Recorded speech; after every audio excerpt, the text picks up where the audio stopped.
Good morning, everyone. I am Zijun Wang from Beihang University, Beijing, China. Our paper is Visual Perceptual Radiance Fields for Foveated Image Synthesis. This work is together with Lili Wang, Jian, Runze from Beihang University, Wei Ke from Micro Polytechnic University. NeRF is a widely adopted technique for photorealistic rendering at present.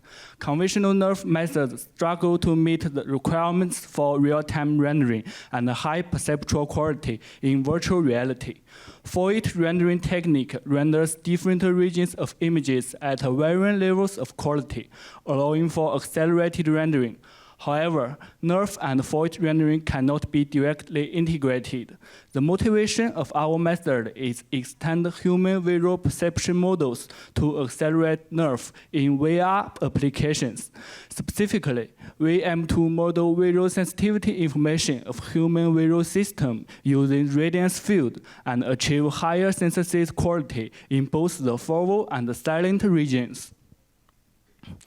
Recent works have focused on exploring efficient scene representation methods for NeRF. Yu, in 2021, backed the spherical harmonics coefficients predicted by NeRF into a sparse octree structure for real-time rendering.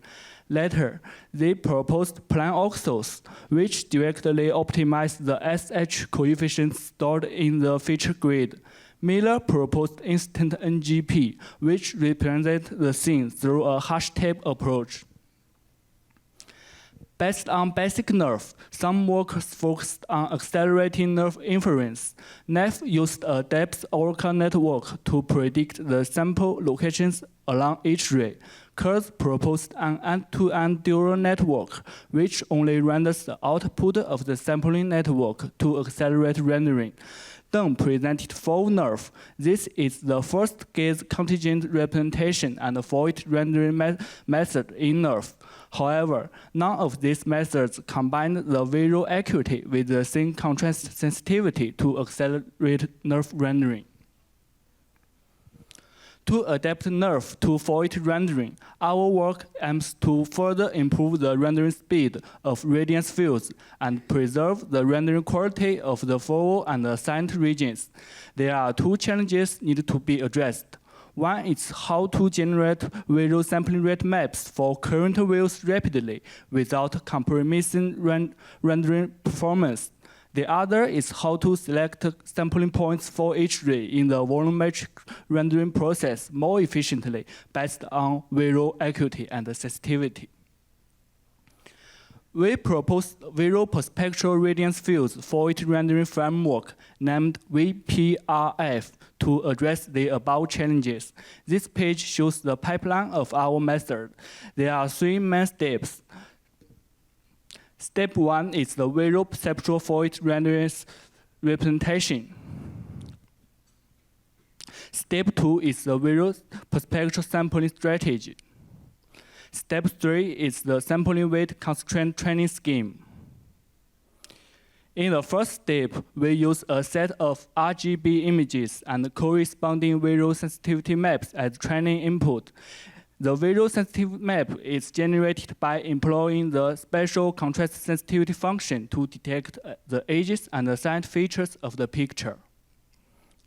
Next, we constructed a density grid G sigma, a color grid GC, and a visual sensitivity grid GS, which store the density values, the SH coefficients for each color channel, and the SH coefficients for the single visual sensitivity channel, respectively.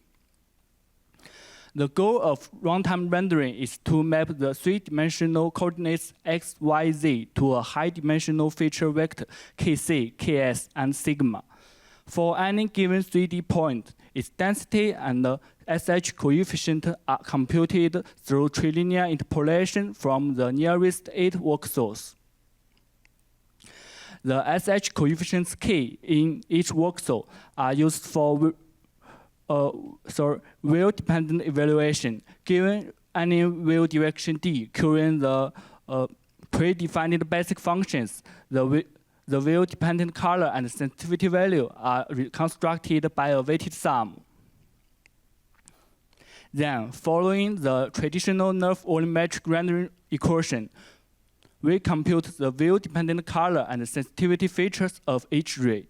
Here, we have obtained the geometry, color, visual sensitivity representations of the scene. In step 2, we propose a visual perceptual sampling strategy. Here, we define 3 maps. The first one is a visual sensitivity map, which indicates the sensitivity of human visual system at corresponding pixel and is generated by our VPRF representation.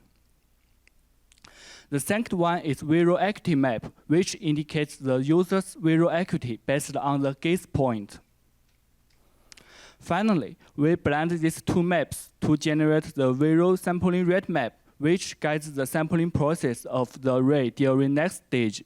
The higher value of the pixel indicates the more computational resource of the ray needed. For each ray, the importance width of each sampling point indicates its contribution to the final color of the pixel. Then, based on the sampling rate P, firstly, we calculate the importance width threshold. Any sampling point with an importance weight below this threshold will be discarded, and its color will not be predicted. Secondly, we calculate the sampling count limitation, Ni. Finally, we calculate the ray marching step size. An aggressive marching step will be used to encourage skip empty voxels quickly. In step 3, we propose a sampling weight constraint training scheme for end-to-end learning hour representation. This scheme is implemented using 3 loss functions. The first one is the photometric loss, which is used to minimize the mean squared error between input images and the rendered images. Additionally, we multiplied the colors MSE by the visual sensitivity feature, which can strengthen the contrast of the representation in silent regions. The second one is the visual perception loss, which is used to minimize the discrepancy between extracting visual sensitivity maps and the predicted ones. The factor alpha is a balancing term that gradually increases during training. This prevents the optimization process from collapsing due to an insufficient number of sampling points in the early stage of training. The last one is the importance weight constraint loss, which is used to constrain the solution space of the scene geometry. For an array with a sampling rate of P, assuming the number of sampling points is n, our goal is to select the top n multiplied by P number of points with the highest importance weights. However, the cost of sorting is expensive. We use a sigmoid function simulates the sampling filtering process in a differentiable manner to ensure that the computed threshold aligns with the desired filtering condition. Finally, the total loss used for training our VPRF is the combination of the 3 losses. Here, we show the rendering results of our method. The top right shows the visual acuity map, which calculated based on user's gaze point.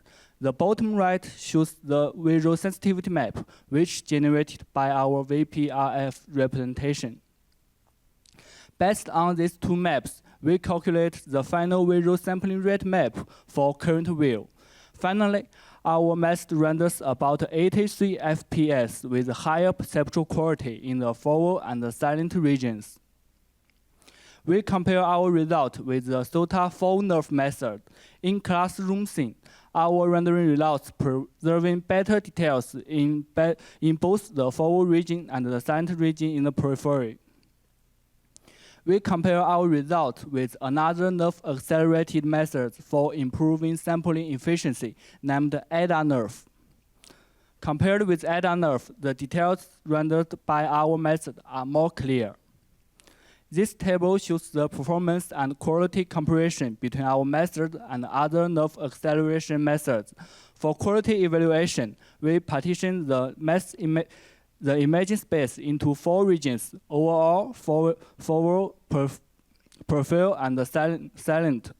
On both LLFF and full nerve datasets, our method achieves the highest rendering speed and the quality across all regions.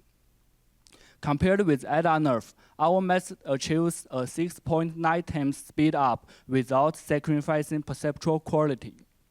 Compared with full nerve, our method significantly outperforms in rendering quality and achieves a 2.6 times speed up.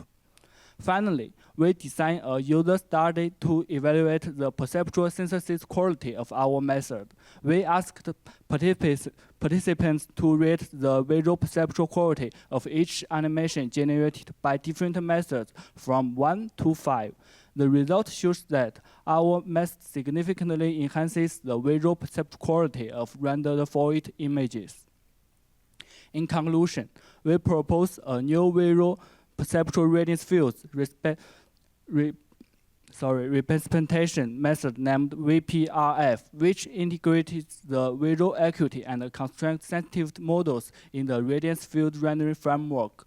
We propose a visual perceptual sampling strategy that guides the sampling process to render the final Foveated images efficiently.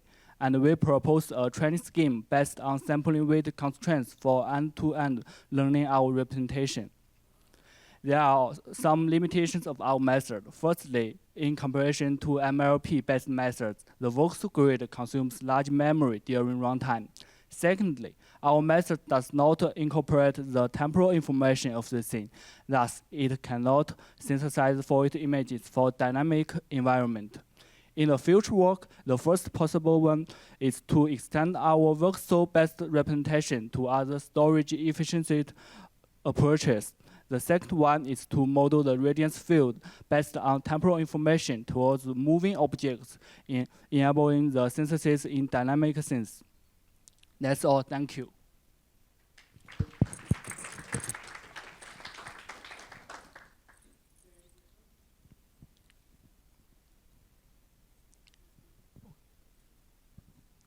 Hi, it's a great talk. I'm Edward from Carnegie Mellon. I have a quick question about how the training works. Like, because if you're doing eye tracking and nerf takes a series of input images, wouldn't the eye gaze change while you're like getting those input images? Okay, thanks for your question.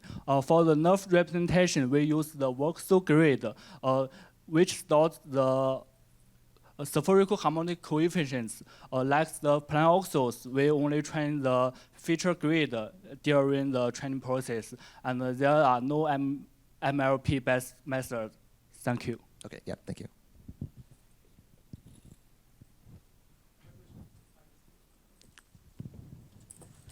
So thanks for your talk. And as you mentioned in the paper, to generate the visual sampling rate map needs to synthesize the visual sensibility feature first.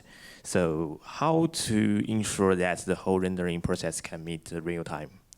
Okay, thanks for your question. We used SH of degree 2 to generate the color information, and only use the coefficients of degree 1 to generate the sensitivity feature. So the bottleneck of the rendering process is about on the color synthesis. So it's okay. So it's by the way, we are able to synthesize only the visual sensitive feature rapidly and without compromising the rendering speed. Thank you. Okay, thank you for your answering.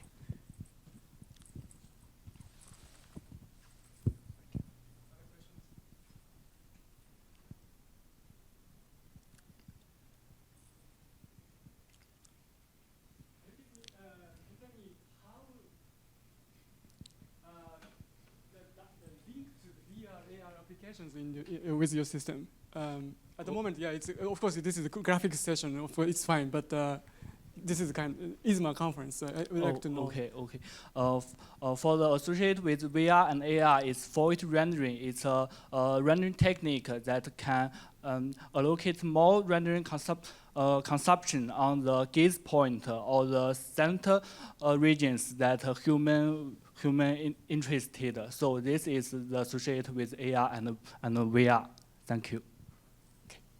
Thank you very much. Okay, so thank you very much. Thank you. So still, the Zoom problem has not been solved. So let's move on to the fourth presenter. Yes, please. The fourth presentation is VIP fluid visual perception driven method for VR fluid rendering.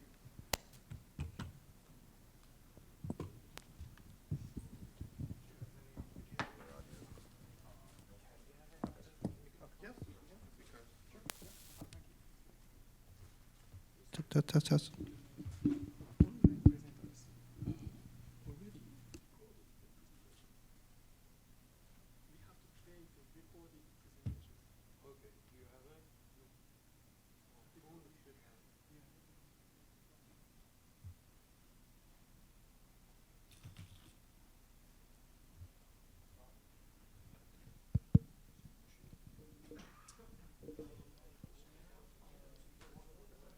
So good morning, everyone. I'm Qixiang from Beihang University, Beijing, China.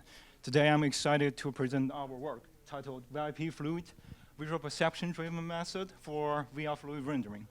This work is with Jian and Runze from Beihang University, Guodong from Northwestern Polytechnical University, and Xuehuai from Nanjing University of Post and Telecommunications. Realistic fluid rendering holds a crucial position in computer graphics. Many VR applications have adopted fluid rendering in recent years. Maintaining high rendering quality while achieving efficient rendering speed is very important. Foveated rendering is a VR acceleration strategy that adapts image quality based on the user's focus. When applied to fluid rendering, it enhances performance without sacrificing key details by allocating more resources to areas of visual importance. We drew inspirations from several methods. The first one is a two-scale particle method in 2011. Coupled different regions using transition zones to manage the simulation granularity. And the second one is adaptive flipped method in 2013, which utilized multi-resolution grid to improve computational efficiency. And also the split and merge method in 2021 allowed precise control over refinement on boundaries and collisions. Also, in the field of fluid rendering and perception, the luminous contract awareness method improved the perception module and rendering also by considering illumination effect. And in 2022, Shi applied a fluid strategy to stochastic LED cards, enhancing efficiency while retaining high perceptual quality. Most recently, Foveated Fluid in 2024, in this year, introduced a Foveated rendering approach for fluid animation using a two-scale fluid particle system. To apply our method to VR fluid rendering, we faced two main challenges. First, identifying areas requires fine-grained simulations based on the user gaze information and fluid behavior, which can guide the real-time updates efficiently without heavy computational cost or loss. And the second, ensuring smooth and efficient simulation and rendering by reducing temporal perception loss, especially during the large-scale particle updates and boundary interaction like that. So we designed a visual perception-driven method for fluid rendering to address these two challenges. For our pipeline, step one is to visual saliency calculation, and step two, multi-level particle updating, and step three is temporal acceleration, the most part, and the step four is screen space for rendering. And in the step one, we use data from a previous frame of the fluid particle attributes and also the gaze information to compute saliency, combining spatial and temporal components into a comprehensive feature map. The first component, spatial saliency, includes visual acuity term and manifold term. For the visual acuity term, which is FA. Based on the Foveated rendering, we consider also the depth of the fluid particle cluster in the 3D space. For the particle farther away, we reduce their saliency because using the gamma correction as shown in the dark green arrows. And regarding the manifold features, fluid macrocluster with rapid normal vector changes, such as the edges or spreading droplets, exhibit higher saliency. It should be like that. This is shown as the point A, having greater saliency than point B. So we introduced the FM term to enhance the saliency. The second term, second component, right, is temporal saliency. We extract regions with significant motion changes like impact or turbulence to attract the user's attention and assign higher granularity for simulation. We calculate the saliency for fast-changing macrocluster in low-density, low-velocity background. And also, gamma correction reduce unnecessary saliency from less visible, like very thicker fluid background regions. As shown in the figure, point C and D are examples of high saliency areas. The figure illustrates the spatial and the temporal saliency map and their ablation. When the alpha value is smaller, we focus more on static spatial features, and whereas a larger alpha emphasizes motion-related features. We selected a value around 2/3 as the optimal balance in our work. This figure below shows an example in the faucet scenario. The white one is a high visual saliency. Now, we move on to the step 2. We assign each particle to 1 of 4 levels based on the saliency. Lower level means smaller particles and resulting in more details or simulations. When particle levels change, we split or merge particles. Splitting divided one big particle into 2 small ones, maintaining compactness.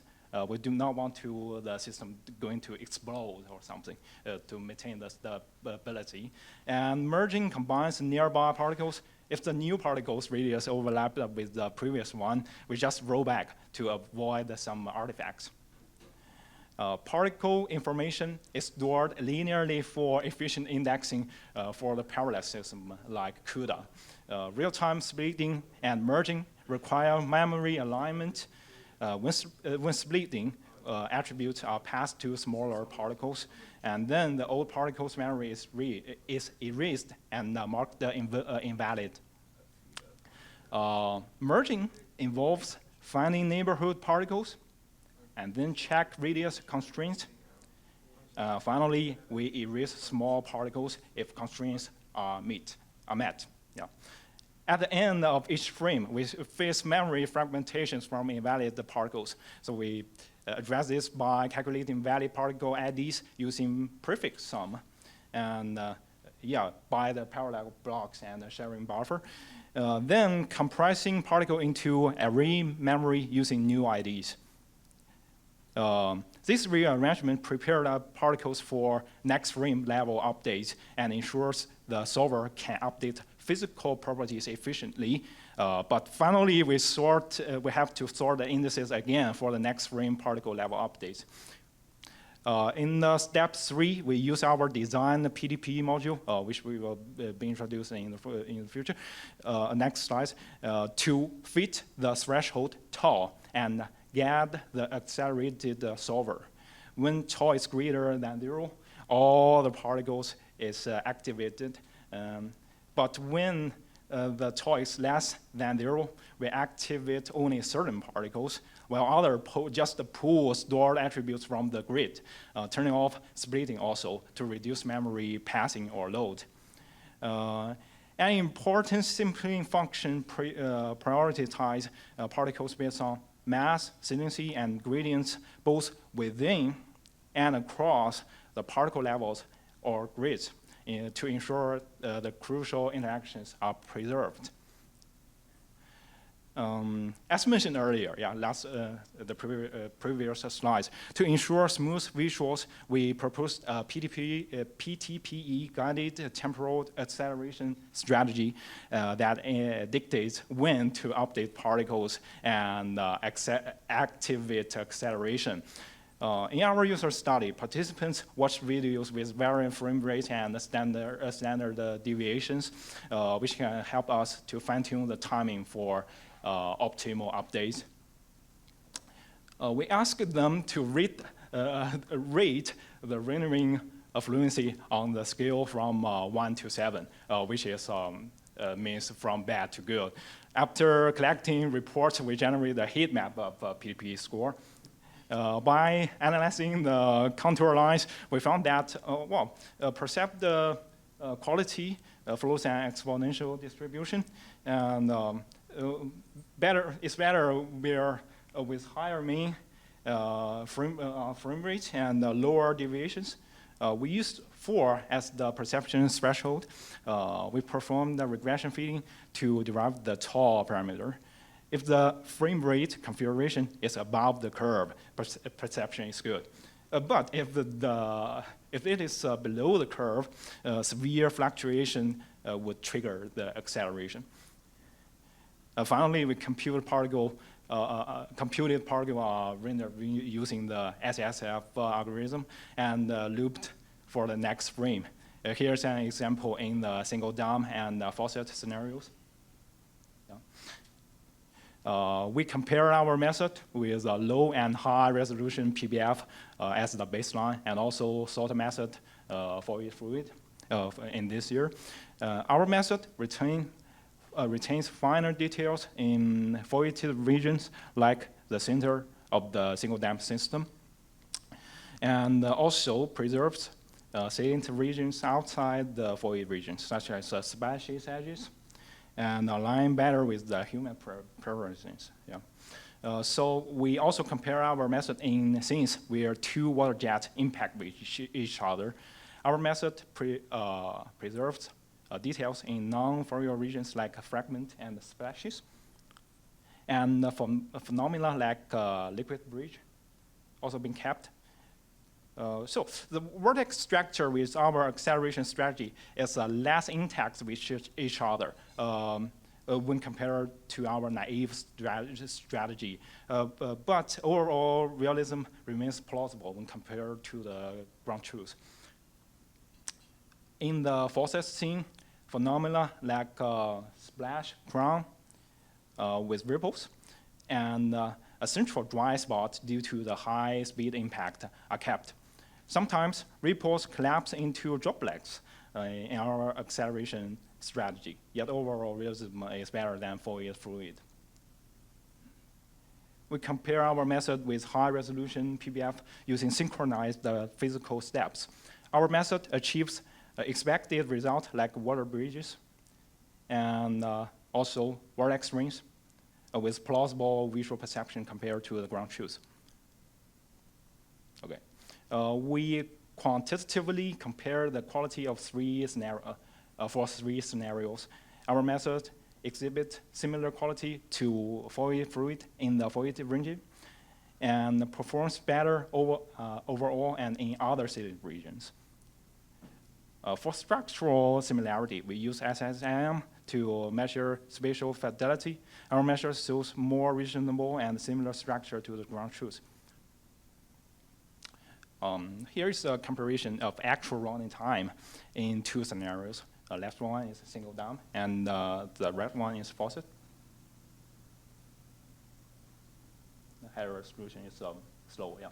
In the baseline is 32, but at the peak it reached 256,000.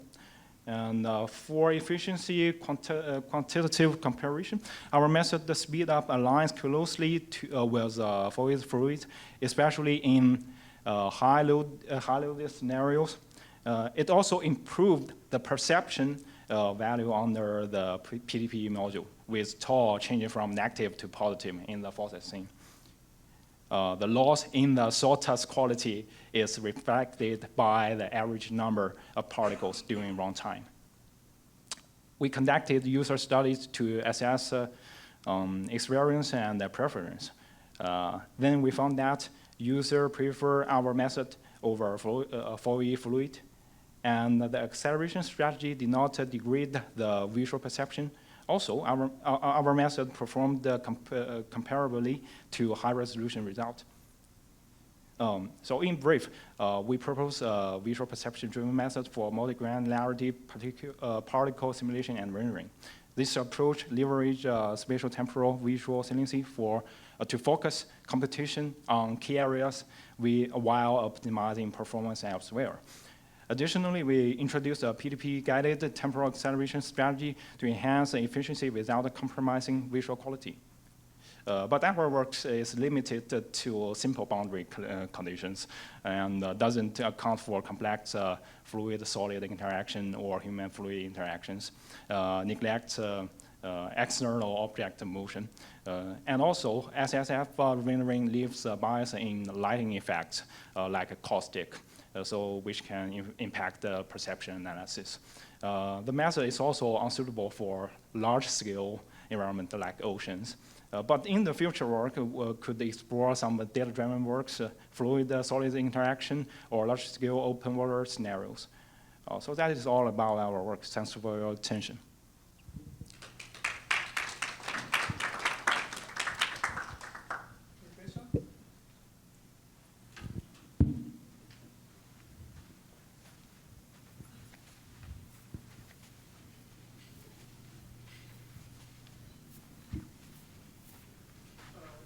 Show the video result. I mean, there are two videos side by side, and I think one of them is highest ground truth.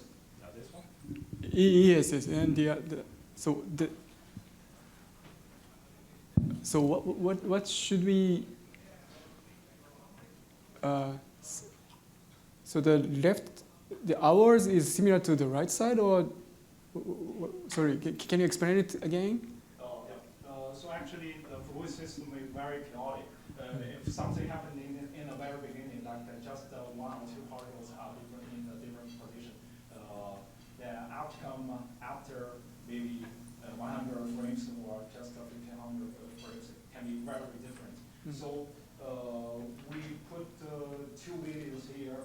The left one is ours, naive strategy without acceleration strategy. It seems like similar to the ground truth. High resolution PDP we set it as ground truth. The structural or the bridges here, you can see that it's kind of the same. And we also test some parameters like in the acceleration state. The grid when we set the tau very low, it can show there is a shift phenomenon, like there's no gravity. So it's kind of. I see. Okay. I now understand where to see. Maybe there is another example, right? So the next slide or the two. Oh yes. Yeah. This is the same. Not perfect. There's still some space for us to use to improve. I see. Okay, thank you. Another question? Yes, please. So did you study eye tracking based foveation, like the foveation region moving around? Yes. In our experimental stage, we're using some simulations on the OpenGL platform using cursor to move the gaze information. And also we test on some, we have HTC and with some external eye tracking inside the HMD. So it works. Yeah. Okay, thanks. Any questions? If there's no more questions, then thanks the authors again. Yeah, thank you everyone. Okay, so finally we can connect the Zoom. So the next presenter will be, so the online presentation will be first done by pre-recorded video, and we will have an interactive session via Zoom. So.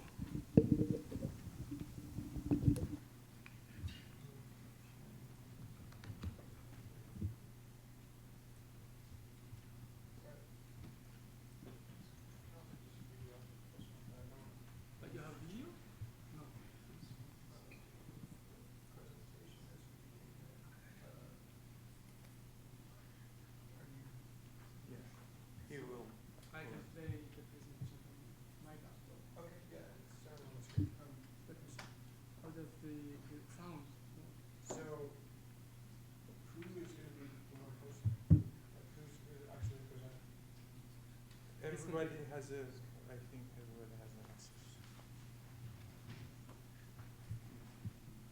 No. Nobody wants to share. Nobody wants to play video. Yeah. So we're playing off that machine? Yeah. I thought you were still trying to get a virtual presenter. No.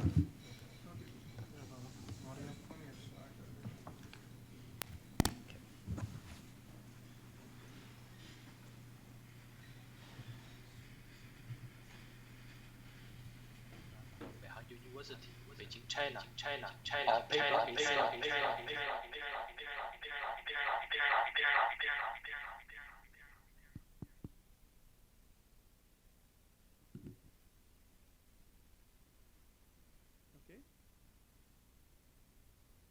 Hello everyone, I'm Runze from Beihang University, Beijing, China. Our paper is Xiaohui Foveated rendering. This work is together with Lili Wang, Kangyu and Qixiang from Beihang University, Xuehuai from Nanjing University, all post and timely communications. Foveated rendering is an accelerated rendering technology that allocates computing resources based on human visual system perceptual models.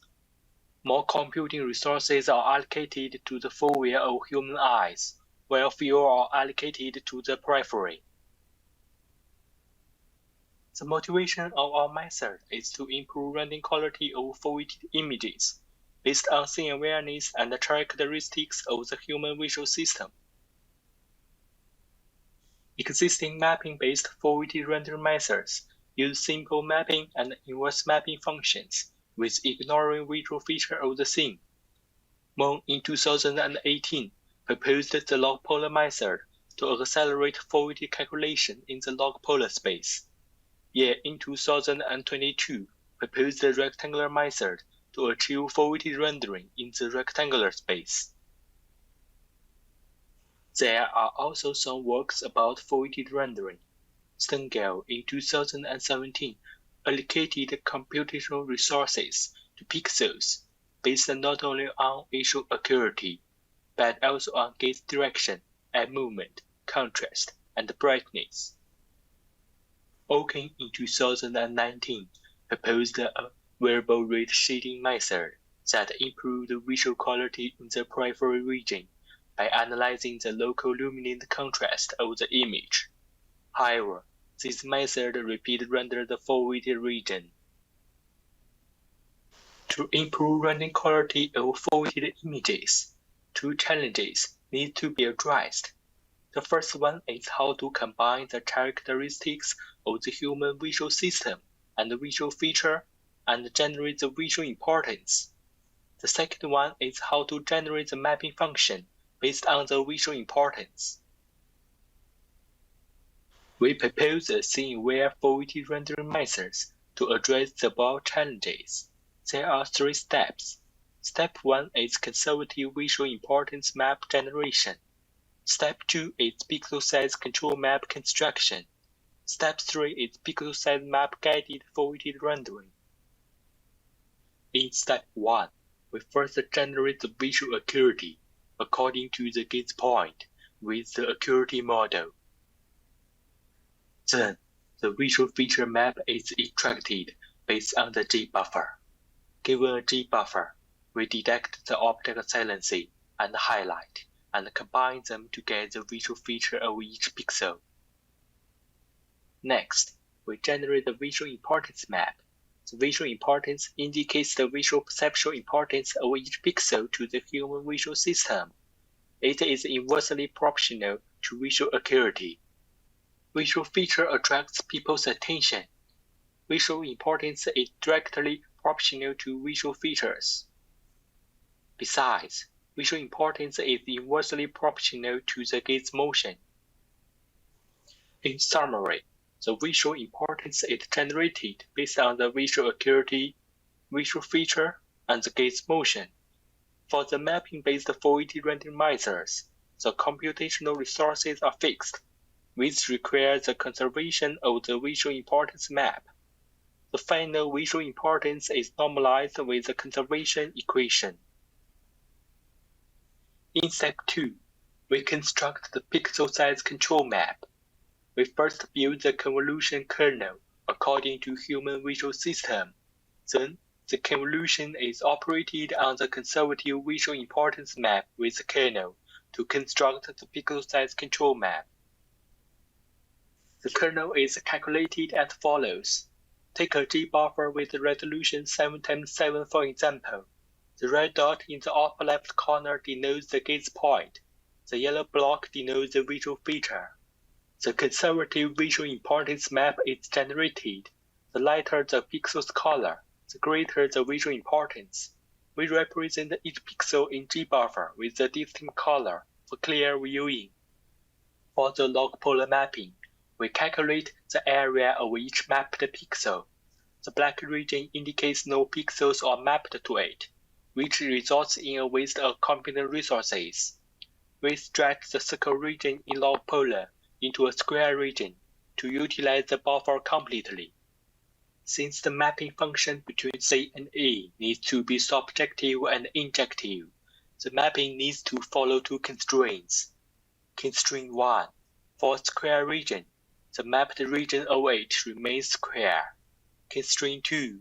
The adjacency between pixels within the region and the boundary remains unchanged. The previous mapping equation considers only the visual acuity. Next, we use the area of the mapped pixel and the visual importance to adjust the size of the mapped pixel. We first calculate the horizon and vertical size of the mapped pixel. We approximate the shape of the mapped pixel as a parallelogram or two adjacent triangles, and calculate the area of them. The ideal area of the mapped pixel is the visual importance. So we optimize the horizon and vertical sizes based on this equation. The size of this mapped pixel is not only related to its visual importance, but also to that of its neighboring pixels. We traverse all pixels and compute the horizon and vertical change. However, traverse all pixels and compute changes is time-consuming. We propose a convolution construction method to avoid repeat commutation. We first calculate the kernel. Then, we calculate the horizon and vertical size change. The final pixel size control map is constructed by operating convolution on visual importance map. In step 3, we execute the foveated rendering. We first get the G-buffer in the default shading. Then, we transform the G-buffer to the mapped G-buffer. For each pixel XY on the G-buffer, the information of this pixel is stored in the pixel on the mapped G-buffer with coordinates UV. Then, we render the mapped G-buffer and get a reduced resolution buffer R buffer. Next, the R buffer is inverse mapped to the final buffer F buffer. For each pixel UV on R buffer, the color of that pixel is stored in the pixel with coordinates XY on F buffer. We visualize the rendering results of our method and the log polar method. The left image shows a comparison of our method and the full resolution rendering. The right image illustrates the close-ups. Compared with the log polar method, our results are closer to the full resolution rendering results and preserve clear details in both foveal and peripheral regions. When the gaze point moves, our method outperforms the lockpolar method and has fewer techniques, such as the mental disk. When the viewpoint moves, our method outperforms the lockpolar method and has less flicker, such as the metal horse. Besides, for moving objects in the scene, such as the red toy car, our method has clear detail compared to the lockpolar method. We compare our method with more methods. The ground truth is rendered with the full resolution. Our method and the other methods are rendered with the same compression ratio. Half method renders 3 image layers around the gaze point, with repeated rendering of the foveated region. Compare with it, our results are closer to the ground truth, both the foveated region and the periphery region. Lockpolar method renders the image based on the kernel lockpolar function. Compare with it, our result has less flicker, such as the table. Rectangular method renders the image based on the length function. Compare with it, our result has fewer techniques, such as the straight light. Rectilinear method renders the image based on the exponential function. Compared with it, our result has clear detail, such as a motorcycle. This table shows the comparison of PSNR and SSIM, of our method and the previous methods. Our method achieves higher PSNR and SSIM in the whole image, fovea, periphery, and silent regions than those of previous methods. This table shows the comparison of the segments and the total time between the full resolution rendering, the previous methods, and our method. Our method achieves similar rendering acceleration compared with the previous methods, and achieves a speed up of 1.65. In conclusion, we propose the scene-aware foveated rendering method, which incorporates the scene awareness and the characteristics of the human visual system into the mapping-based foveated rendering framework. We introduce a conservative visual importance map, which includes the visual feature of the scene, visual acuity, and the gaze motion, and keeps the total importance of the map constant. We propose a pixel size control map to get the allocation of computing resources, and a convolution kernel method to construct this map. Our method has several limitations. The first limitation is that our method has some scene-dependent parameters, which is determined using parallel user study. The second limitation is that for scene with dense visual feature in the periphery region, the quality improvement is limited. In the future, we will consider adaptive real-time computation methods for these parameters, and we intended to introduce deep neural network for quality improvement. That's all.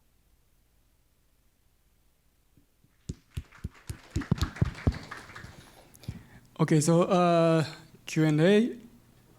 So can they hear the voice from here? Yeah? Can you hear us? Fun? Are they? We cannot hear them. So I think you had an instance of it open on that computer, so it was causing a feedback loop, but they should be able to hear it again now. Like I had to turn the audio off. Okay. This is coming from, this is going into Zoom. What is feeding the audio to? They should have audio now. Okay. Like I had to temporarily turn it off because that computer was causing a feedback loop. I see, so they just plugged off. Yeah, that's off now, so they should have audio. I turned it back on since it's not feeding audio out of there anymore. Okay, so let's go into the Q&A session. I know it's challenging, but if you have any questions. Oh, please.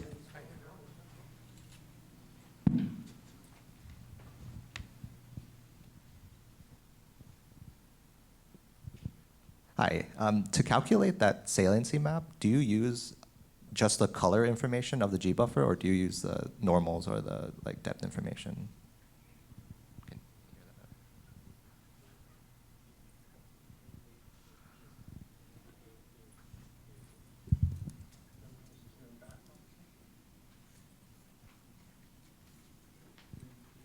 Can you hear me?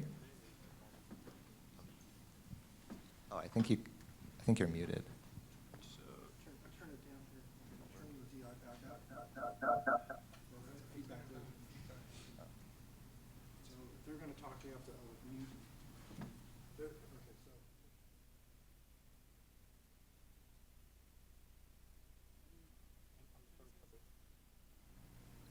Okay, so. Can you talk? Can you answer the question again? Wait a moment.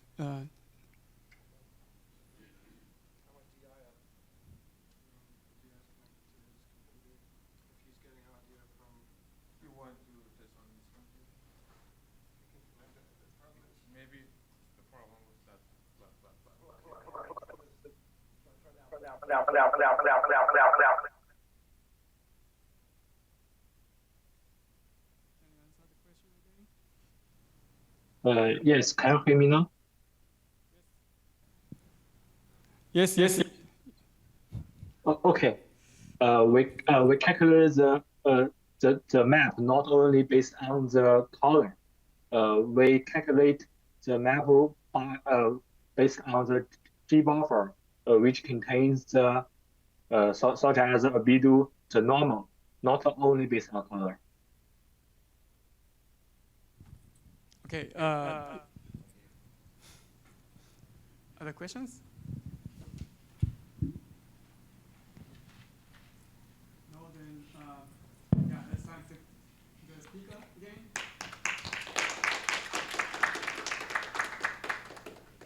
Okay, so let's move on to the next presentation. I will play the video.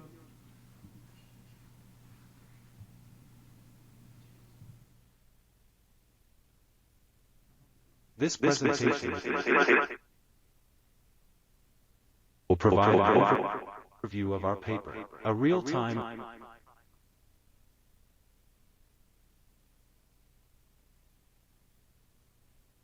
Hello everyone. This presentation will provide an overview of our paper, a real-time and interactive fluid modeling system for mixed reality. We will briefly outline the key contributions and results of our research. Let's begin. Mixed reality, MR, has emerged as a transformative technology, bridging the gap between the digital and physical worlds across diverse sectors including gaming, education, healthcare, and industrial design. At the heart of immersive MR experiences lies the dynamic and realistic rendering of environmental effects. Among these environmental effects, fluid simulation stands out as a pivotal element for creating compelling and authentic virtual environments. However, generating realistic fluid in MR presents unique challenges. Traditional fluid modeling methods often grapple with balancing real-time performance with physical accuracy. We propose an integrated system designed to efficiently generate dynamic and interactive fluid from images for MR environments. We propose an integrated system designed to efficiently generate dynamic and interactive fluid from images for MR environments. To summarize, the main contributions of our work are: we introduce a comprehensive system seamlessly integrated into the Unity engine, specifically engineered to create realistic fluid for mixed reality applications. Our approach significantly enhances the efficiency of fluid reconstruction, enabling real-time and interactive performance. Our framework comprises three main components: density reconstruction, fluid simulation, and display and interaction. The density reconstruction component efficiently reconstructs the fluid's density field using inputted target images. The fluid simulation component estimates the next step's velocity and density fields based on the previous two consecutive density fields, taking into account the effects of the virtual environment and user interactions. The display and interaction component renders the simulated fluid on the head-mounted display and updates the velocity field according to user interactions, enabling real-time interactivity and immersion within the virtual scene. The density reconstruction component enables the reconstruction of the fluid density field from reference images by leveraging the differential form of the rendering equation based on the single scattering model. Differentiable rendering involves both forward and backward rendering processes. The forward rendering process is responsible for generating images, while the backward rendering process is responsible for computing the density derivatives using the RB approach. Obtaining the density derivatives enables the optimization of the fluid density field using gradient descent methods. In our approach, instead of reconstructing a complete fluid volume from a single view, we propose to use a compressed, slab-like, density field to approximate the fluid body. This compressed density field can be conceptualized as a result of capturing the fluid volume from a specific viewpoint, while only retaining the fluid information within a certain depth along the shooting direction and discarding the rest. The fluid simulation component estimates the velocity field and simulates the fluid's motion based on the reconstructed density fields provided by the density reconstruction component. This component comprises a velocity estimator and a physical simulator. Our approach introduces a simplified velocity estimator for interactive fluid motion reconstruction. By optimizing the process, we reduce computational complexity, making it suitable for real-time applications. To achieve real-time performance, we have developed a lightweight physical simulator that accurately simulates the fluid's motion, based on the estimated velocity and reconstructed density fields. In our mixed reality fluid modeling system, user interaction is handled through a combination of the HTC Vive and Unity engine. When a user interacts with the virtual fluid, our system captures the interaction data, such as the position, velocity, and force of the input, and translates it into a corresponding external force field.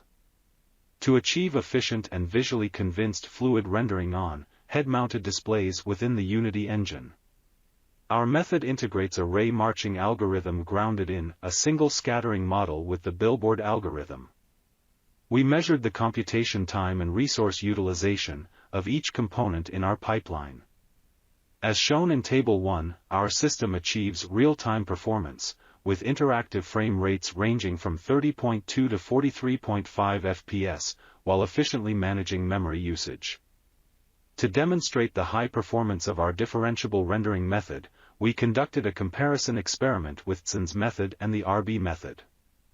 Table 2 presents the performance data for this comparison experiment. Our differentiable rendering method achieves the best balance between computation time and memory usage among the compared methods. To further assess the visual realism of the generated fluids, we have recruited 20 participants to assess their subjective impressions of our system's visual effects. The box plots showcase the distribution of ratings for naturalness, smoothness, visual similarity, and authenticity in scenes. These metrics validate the system's ability to provide a reliable and convincing interactive experience, in line with expectations for user interactions. This video showcases the various experiments presented in our paper.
Okay, thanks. So if you have any questions, please give the question to him. So I have a question actually. I think in the demonstration video, the sound actually I think plays a very important role to make the results realistic. So in your method, do you also simulate the sound as well as the graphics?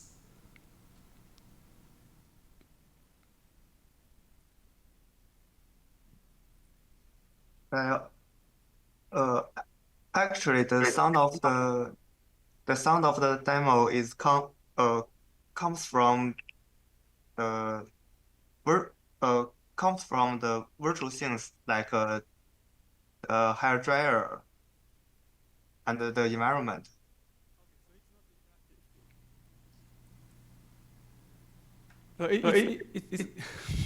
So it's not interactive. So it's added afterward. It is interactive, but it's not come from the reconstruction from the real things. It comes from the virtual things. Okay. Okay, thank you. Other questions?